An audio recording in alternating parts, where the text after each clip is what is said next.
जय शिव शंभू। आज हम सुनाने जा रहे हैं सोमनाथ ज्योतिर्लिंग की कथा। गुजरात प्रांत के काठियावाड़ क्षेत्र में समुद्र के किनारे सोमनाथ नामक विश्व प्रसिद्ध मंदिर में यह ज्योतिर्लिंग स्थापित है।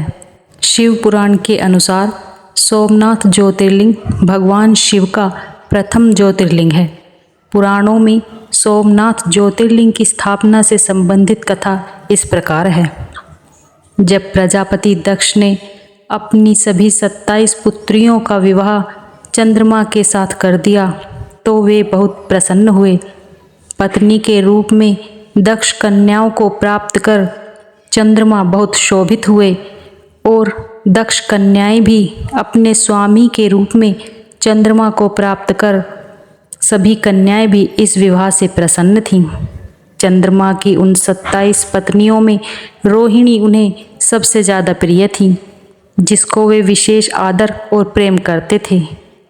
उनका इतना प्रेम अन्य पत्नियों से नहीं था। चंद्रमा की अपनी तरफ उदासीनता और उपेक्षा को देखकर रोहिणी के अलावा बाकी दक्ष पुत्रियां बहुत दुखी हुईं। वे सभी अपने पिता दक्ष की शरण में गईं और उनसे अपने कष्टों का वर्णन किया।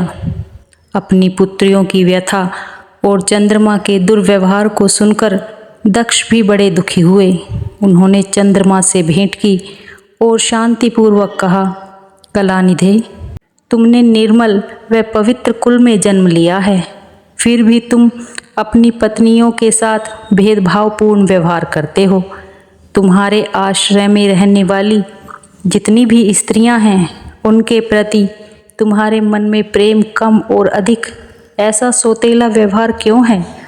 तुम किसी को अधिक प्यार करते हो और किसी को कम प्यार देते हो। ऐसा क्यों करते हो?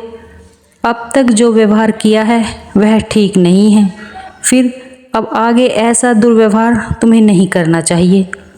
जो व्यक्ति आत्मीय जनों के साथ विषमतापूर्ण व्यवहार करता है उसे नरक में जाना पड़ता है। इस प्रकार प्रजापति दक्ष ने अपने दामाद चंद्रमा को प्रेम पूर्वक समझाया और चंद्रमा में सुधार हो जाएगा ऐसा सोच प्रजापति दक्ष वापस लौट आए। इतना समझाने पर भी चंद्रमा ने अपने ससुर प्रजापति दक्ष की बात नहीं मानी। रोहिणी के प्रति अतिशय आसक्ति के कारण उन्होंने अपने कर्तव्य की अवहेलना की तथा अपनी अन्य पत्नियों का कुछ भी ख्याल नहीं रखा और उन सभी से उदासीन रहे। दोबारा समाचार प्राप्त कर प्रजापति दक्ष बड़े दुखी हुए। वे पुनः चंद्रमा के पास आकर उन्हें उत्तम नीति के द्वारा समझाने लगे। दक्ष ने चंद्रमा से न्यायोचित बर्ताव करने की प्रार्थना की। बार बार आग्रह करने पर भी चंद्रमा ने अवहेलना पूर्वक जब दक्ष की बात नहीं मानी, तब उन्होंने चंद्रमा को शाप दे दिया। दक्ष ने कहा कि मेरे आग्रह करने पर भी तुमने मेरी अवज्ञा की है, इसलिए तुम्हें क्षय रोग हो जाए। दक्ष द्वारा शाप देने के साथ ही क्षण भर में चंद्रमा क्षय रोग से ग्रसित हो गए। उनके क्षीण होते ही सर्वत्र हाहाकार मच गया। सभी देवगण तथा ऋषिगण भी चिंतित हो गए।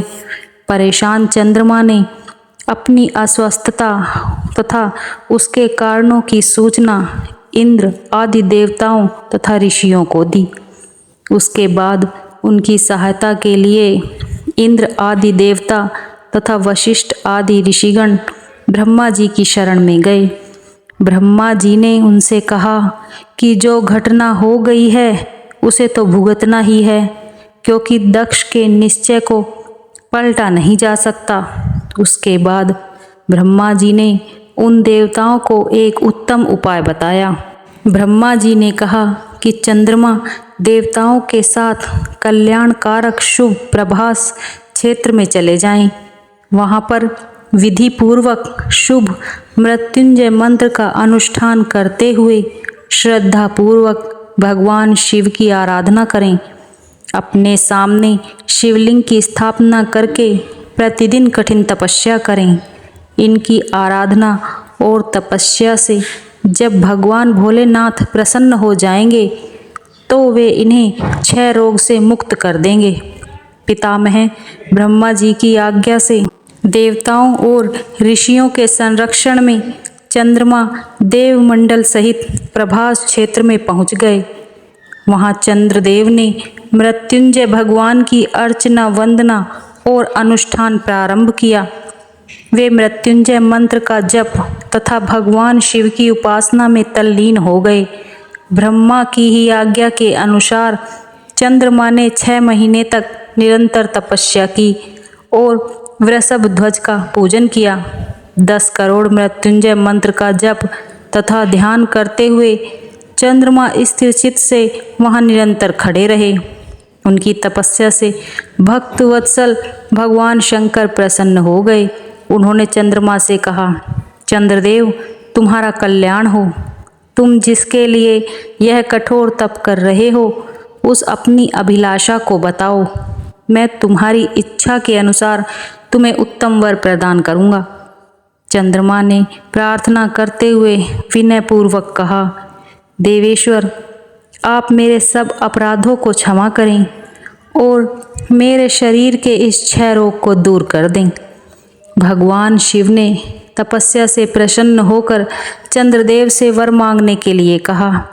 इस पर चंद्रदेव ने वर मांगा कि हे भगवान आप मुझे इस श्राप से मुक्त कर दीजिए और मेरे सारे अपराध क्षमा कर दीजिए। इस श्राप को पूरी तरह से समाप्त करना भगवान शिव के लिए भी संभव नहीं था, अतः मध्य का मार्ग निकाला गया। चंद्रदेव तुम्हारी कला प्रतिदिन एक पक्ष में क्षीण हुआ करेगी जबकि दूसरे पक्ष में प्रतिदिन वह निरंतर बढ़ती रहेगी। इस प्रकार तुम स्वस्थ और लोक सम्मान के योग्य हो जाओगे। भगवान शिव का कृपा रूपी प्रसाद प्राप्त कर चंद्रदेव बहुत प्रसन्न हुए। उन्होंने भक्ति भावपूर्वक शंकर की स्तुति की। ऐसी स्थिति में निराकार शिव उनकी दृढ़ भक्ति को देखकर साकार लिंग रूप में प्रकट हुए और संसार में सोमनाथ ज्योतिर्लिंग के नाम से प्रसिद्ध हुए। बोलिए शिव शंकर महाराज की जय। हर हर महादेव।